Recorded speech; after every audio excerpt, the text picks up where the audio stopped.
تو وہ اپنے معاہدوں کو پورا کرتے ہیں. اور حضور علیہ الصلوۃ والسلام کے بارے میں یعنی آپ اندازہ کیجئے کہ حضور علیہ الصلوۃ والسلام نے ابھی اسلام کی دعوت کا اس طرح آغاز نہیں فرمایا کہ تمام عالم میں اسلام کی دعوت کو پھیلایا ہو, کہ جب ابو سفیان ابھی مسلمان نہیں ہوئے, ہرقل کے ساتھ مکالمہ ہو رہا ہے, تو ہرقل ایک سوال پوچھتا ہے کہ کیا تمہارے نبی نے کبھی معاہدے سے غداری کی ہے؟ تو کہا کہ نہیں, ہمارے اس نبی محمد صلی اللہ علیہ وسلم نے کبھی معاہدے سے غدر نہیں کیا. تو اس پر ہرقل نے کہا کہ وَكَذَلِكَ الرُّسُلُ لَا تَغْدِرُ, اسی طرح انبیاء اور رسول کبھی معاہدے سے خلاف ورزی نہیں کرتے. صرف ایک بات میں یہ ایڈ کر دوں, صرف حلف الفضول کی بات کی جاتی ہے, اس عہد میں ایک حلف المطیبین بھی ہوا ہے کہ آپ علیہ الصلوۃ والسلام کے عہد مبارک میں ان تمام تر لوگوں نے اپنے ہاتھوں کو خوشبو میں ڈال کر خانہ کعبہ پر لگایا, اس کو حلف المطیبین کہتے ہیں. گویا کہ ان معاہدوں کی روح کیا ہے؟ وہ جنگ بندی ہے, وہ امن ہے, وہ محبت اور پیار کی فضا کو قائم کرنا ہے, اور مظلوم کے حقوق کی حفاظت کرنا ہے. مکہ معظمہ سے تقریباً 9 میل کے فاصلے پر ایک کنواں ہے جسے حدیبیہ کہا جاتا ہے. نبی کریم صلی اللہ علیہ وسلم نے ایک خواب دیکھا کہ آپ صلی اللہ علیہ وسلم اپنے صحابہ کرام کے ساتھ خانہ کعبہ کا طواف فرما رہے ہیں. حضور علیہ السلام نے تقریباً 1400 صحابہ کرام کو اپنے ساتھ لیا, عمرے کے لیے احرام باندھا, اور تمام لوگوں کے ساتھ صرف ایک تلوار ہے. وہ باقاعدہ کسی جنگی تیاری کے ساتھ نہیں جا رہے. لیکن جب مشرکین مکہ نے آپ صلی اللہ علیہ وسلم اور صحابہ کو عمرہ کرنے سے روکا, حضور علیہ الصلوۃ والسلام نے حضرت عثمان غنی رضی اللہ تعالیٰ عنہ کو سفیر بنا کر بھیجا. ان کے نعوذ باللہ قتل اور شہادت کی خبریں گردش کرنے لگیں. ایسے وقت میں صلح حدیبیہ سے پہلے بیعت رضوان ہوئی ہے, جس کا ذکر قرآن مجید میں کیا گیا. عموماً لوگ صلح حدیبیہ کا ذکر تو کرتے ہیں, لیکن یہ بات بھول جاتے ہیں کہ صلح حدیبیہ ہوتی اس وقت ہے جب اس سے پہلے بیعت رضوان ہو جائے. صحابہ کرام نے آپ صلی اللہ علیہ وسلم کے دست مبارک پر اپنی جان اسلام کے لیے قربان کرنے پر بیعت کی ہے.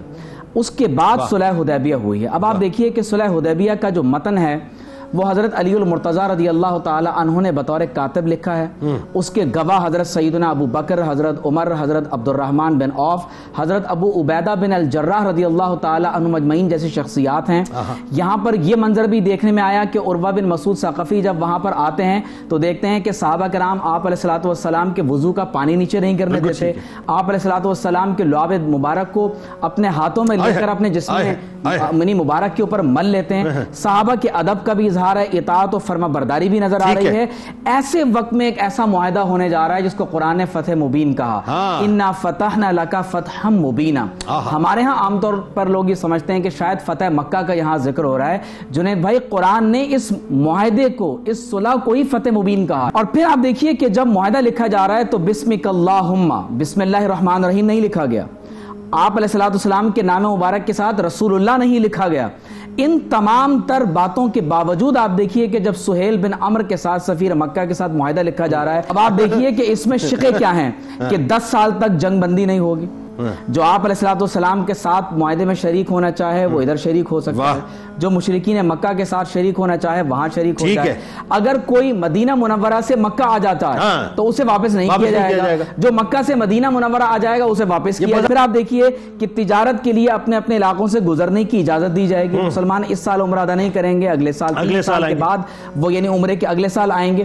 تو یہ تمام تر شقیں جو معاہدے کے لیے مقرر کی جا رہے ہیں, یہ فتح مبین کیسے ہے؟ اور اس وقت جب مشرکین نے زور دیا تو آپ علیہ الصلوۃ والسلام نے اگرچہ معاہدے کے مطابق ابھی تک اس کے پابند نہیں تھے, لیکن صرف اس معاہدے کو آگے بڑھانے کے لیے آپ علیہ الصلوۃ والسلام نے حضرت ابو جندل کو واپس کیا. اب جنید بھائی آپ دیکھیے, نمبر 1, خیبر کے یہود اور مشرکین مکہ کے گٹھ جوڑ کو توڑا گیا ہے. آج بھی جب تک آپ اسرائیل کے یہود اور بھارت کے مشرکین کا گٹھ جوڑ نہیں توڑیں گے, آپ کو امت مسلمہ اور پوری دنیا میں امن و امان نظر نہیں آئے گا. یہ صلح حدیبیہ کا سب سے زیادہ بڑا نچوڑ ہے.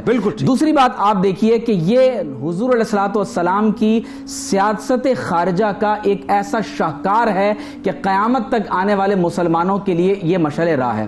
تیسری بات آپ دیکھیے کہ صلح حدیبیہ کو قرآن فتح مبین کہہ رہا ہے. اسی وجہ سے فتح خیبر ہے, عام الوفود شروع ہو رہا ہے, فتح مکہ ہو رہا ہے. مسلمانوں کی ریاستی حیثیت کو پہلی بار تسلیم کیا جا رہا ہے، ریاستی حیثیت کو تسلیم کیا جا رہا ہے۔ اس سے ایک اہم بات یہ معلوم ہوئی کہ جنگ بندی کتنی امپورٹنٹ ہوتی ہے، کیونکہ آپ جب ایک ریاست کو معاشی استحکام کے ساتھ لے کر آگے بڑھنا چاہتے ہیں، مسلمانوں کو دعوت و تبلیغ کا موقع مل رہا ہے، ریاست کو اسٹیبلائز کرنے کا موقع مل رہا ہے، تو آج بھی اس بات کی ضرورت ہے کہ مسلمان کم از کم باہمی طور پر سیاسی اور مذہبی جنگ بندی کا اعلان کریں۔ یہ میں آپ کے پروگرام کی وساطت سے کہنا چاہتا ہوں کہ وہ کم از کم مسلمان جو اسلام کے دائرے کی تعریف میں شامل ہوتے ہیں، انہیں چاہیے کہ صلح حدیبیہ کو پیش نظر رکھیں، وہ حلف الفضول کو پیش نظر رکھیں، 90 معاہدات کو پیش نظر رکھ کر سیاسی اور مذہبی جنگ بندی کا اعلان کریں۔